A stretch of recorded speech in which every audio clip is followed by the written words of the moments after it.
आप सबको जय मसीह की। इस सुबह के समय हम एक वचन अध्ययन करेंगे जो भजन संगीता के 96 अध्याय के 13वें वचन से है। यह यहोवा के सामने हो, क्योंकि वह आने वाला है। वह पृथ्वी का न्याय करने को आने वाला है। वह धर्म से जगत का और सच्चाई से देश देश के लोगों का न्याय करेगा। एक घोड़े गाड़ी को पेड़ से बांधा गया था। घोड़ा भी उस गाड़ी से बंधा हुआ था। उस घोड़े गाड़ी के अंदर एक छोटा सा बच्चा बैठा हुआ था। अचानक घोड़े की लगाम खुलने की वजह से वो तेजी से दौड़ने लगा। गाड़ी में जो बच्चा बैठा हुआ था उसे किसी भी हालत में आने वाले खतरे से बचाने के लिए एक व्यक्ति उस घोड़े गाड़ी के पीछे दौड़ने लगा। किसी भी चीज की चिंता किए बिना उन्होंने घोड़े को पकड़ा और उस गाड़ी को रोक दिया। इसी तरह से उन्होंने उस बच्चे की जान को बचा लिया। कई साल बीत गए। वो छोटा बच्चा बड़ा हो गया। वो किसी भी नियम कानून का पालन नहीं करता था, किसी के भी अधीन होकर नहीं चलता था। वो एक बहुत बड़ा खूनी बन गया था। उसने एक बहुत बड़ी गलती की थी जिसके लिए उसे मृत्यु दंड दिया गया था और न्यायाधीश के सामने उसे खड़ा किया गया था। मृत्यु की सजा पाने वाले उस कैदी ने जैसे ही न्यायाधीश को देखा तो उसने पहचान लिया कि बचपन में घोड़े गाड़ी में जिस व्यक्ति ने उसे बचाया था वो यही है। न्यायाधीश को उस घटना को याद दिलाकर उसने कहा कि जिस बच्चे को आपने घोड़े गाड़ी में बचाया था वो मैं ही हूँ। दया कर मुझ पर अनुग्रह कीजिए करके उसने कहा।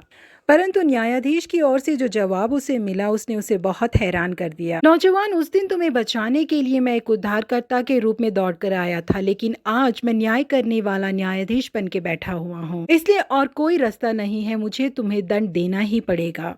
वो कैदी और कुछ नहीं बोल पाया। दुख के साथ अपने सिर को झुकाकर खड़ा रहा। जी हाँ प्रिय परमेश्वर के लोगों, हमारे परमेश्वर यीशु मसीह भी हमें छुड़ाकर हमारा उद्धार करने के लिए उद्धारकर्ता के रूप में इस पृथ्वी पर आ चुके हैं। हमारे पापों से और हमारे रोगों से छुड़ाकर हमारा उद्धार किया उन्होंने। हमारी मुश्किलों में हमें सहारा दिया, हमारी मदद की उन्होंने।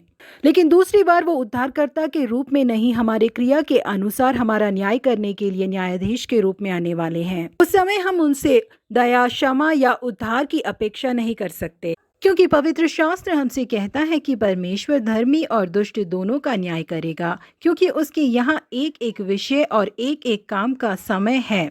यह इसीलिए होता है कि परमेश्वर मनुष्यों को जांचे। जी हाँ, हमारे जहन में चलने वाले विचारों का भी परमेश्वर न्याय करने वाले हैं। यीशु मसीह अपनी महिमा में जब सारे स्वर्गदूतों के साथ आएंगे तो महिमा में सिंहासन में विराजमान होंगे।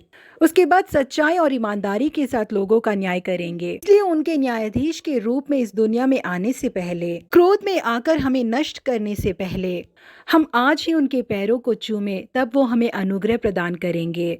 इन अनुग्रह के दिनों में परमेश्वर हमारे ऊपर अनुग्रह करने वाले परमेश्वर हैं। इसलिए यदि हम इन दिनों में धोखे का पीछा करते हैं तो परमेश्वर ने हमें जो अनुग्रह प्रदान किया है उसे गंवाने के बराबर है। और यदि हम अनुग्रह को थामे रहते हैं तो परमेश्वर हमें जयवंत बनाएंगे। उस दिन से इस पृथ्वी की रचना हुई है, उस दिन से आपके लिए जो राज्य है उसमें प्रवेश करने के लिए आपकी मदद करेंगे। प्रभु आप सबों को आशीषित करे। Have a blessed month ahead.